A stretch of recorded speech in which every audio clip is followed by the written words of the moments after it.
आइए जल्दी से आपको हमारे जो पैनलिस्ट हैं उनसे अब रूबरू करवाते हैं। कांग्रेस से इस वक्त अभय दुबे हमारे साथ ज्वाइन कर रहे हैं।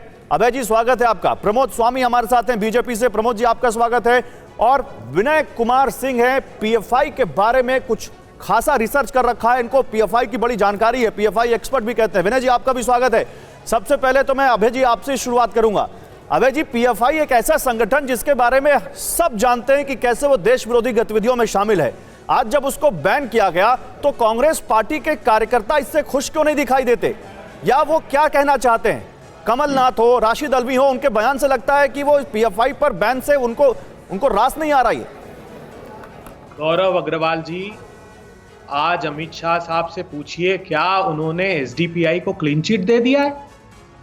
मैं तो हतप्रभ रह गया ये सुनकर कि सिर्फ पीएफआई पर और कैंपस फ्रंट ऑफ इंडिया पर बैन लगाया। अभी 13 मई 2022 को केरला हाई कोर्ट क्या कह रहा है? SDPI and PFI extremist organization indulge in serious violent acts. क्या कह रहे हैं? 6 दिन पहले कर्नाटका के गृह मंत्री, Karnataka SDPI PFI to be banned permanently से स्टेट होम मिनिस्टर। वो कह रहे हैं कि केंद्र सरकार एसडीपीआई और पीएफआई पर बैन लगाने की पूरी तैयारी कर चुका है। जय सूर्य, तेजस्वी सूर्य। अभय जी, आपको हमेशा गिलास आधा क्यों खाली दिखाई देता है? आधा जो भरा है वो गिलास क्यों नहीं दिखाई देता? नहीं, मेरा सवाल सुन लीजिए। मैं भी हतप्रभ हूं। आप हतप्रभ हैं कि सरकार ने एसडीपीआई को क्यों क्लीन चिट दे दी। मैं हतप्रभ हूं कि आज एसडीपीआई का जो मदर ऑर्गेनाइजेशन है, जो सबसे बड़ा ऑर्गेनाइजेशन है, उसको और उसके कुछ संगठनों को अगर बैन किया है तो आप इस पर सरकार की तारीफ मत करिए। मैं नहीं कहता कि आप सरकार की तारीफ करिए, लेकिन कम से कम अगर कोई सही कदम है तो उसको आप सही तो कह सकते हैं ना। उस पर पॉलिटिक्स क्यों? कैसे सही कह दूं अगर उसके ब्रेन को, उसके जो बुद्धि जो संचालित कर रहा है। आप देखिए जितने छापे अभी पड़े थे, क्या एसडीपीआई के कार्यकर्ताओं को गिरफ्तार नहीं किया? क्या देश भर में प्रोटेस्ट एसडीपीआई के लोगों ने नहीं किया? क्या देख नहीं रहा है गृह मंत्रालय? सिर्फ ये सत्ता की भूख। अरे तो आज एक शुरुआत हुई है, आगे हो सकता है उस पर भी बैन लगे। मैं आपकी बात पूछ लेता हूं। प्रमोद स्वामी हमारे साथ हैं। प्रमोद स्वामी जवाब दीजिए। कांग्रेस पार्टी आपसे सवाल कर रही है, एक को बैन करते हैं, दूसरे को छोड़ देते हैं आप लोग। 10 सेकंड सुनिए, सुन लेते हैं। अभय जी सुन लेते हैं, अभय जी सुन लेते हैं। अभी आपके पास आ रहा हूं, प्रमोद स्वामी जी का रिप्लाई ले लूं।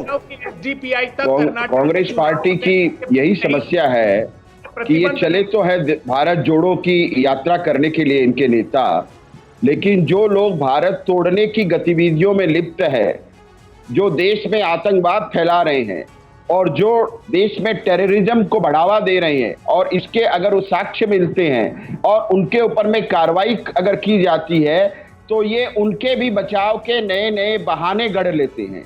सीधा तो बचाव कर नहीं सकते क्योंकि वो उनकी आतंकवादी गतिविधियों के साक्ष्य जो है एनआईए को मिले हैं, तो वो कोई न कोई एक बहाना बनाएंगे, कभी किसी से लिंक करेंगे। और आप बोलिए। आ रहा हूं अभय जी, आ रहा हूं, बोलिएगा। आप ही दो लोग हैं, ज्यादा लोग नहीं पैनल में, टाइम मिलेगा, लेकिन जल्दी से प्रमोद जी अपनी बात पूरी कीजिए।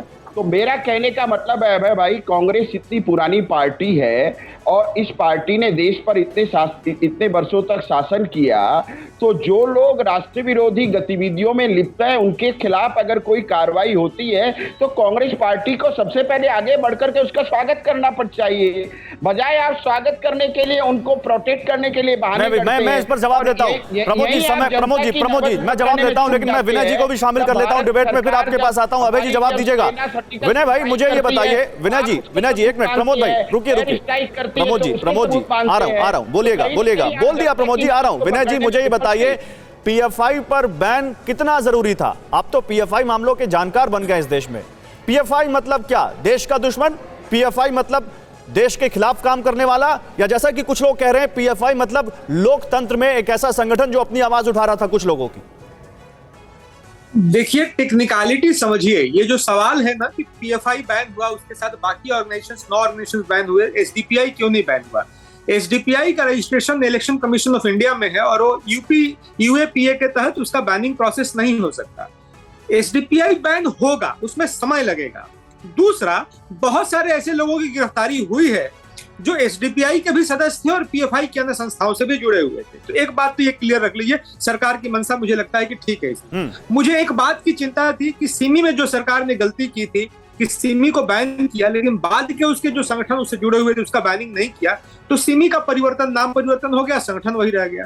लेकिन पीएफआई का जो बैनिंग हुआ है, एक 360 डिग्री 100% बैनिंग प्रोसेस फॉलो किया गया है और ये पूरा बहुत बड़ी बात आपने कह दी, बड़ा क्लियर कर दिया आपने कंफ्यूजन। जल्दी जल्दी जल्दी जल्दी जल्दी पूरी कीजिए। 10 सेकंड में देखिए, कांग्रेस, मैं पार्टी का पक्ष या विपक्ष नहीं ले रहा हूं, लेकिन मुझे लगता है कि जब भी कोई पॉलिटिकल पार्टी है, जैसे कांग्रेस जो है, राहुल गांधी जब चुनाव लड़ने गए थे वायनाड में तो पीएफआई ने उनका समर्थन किया था।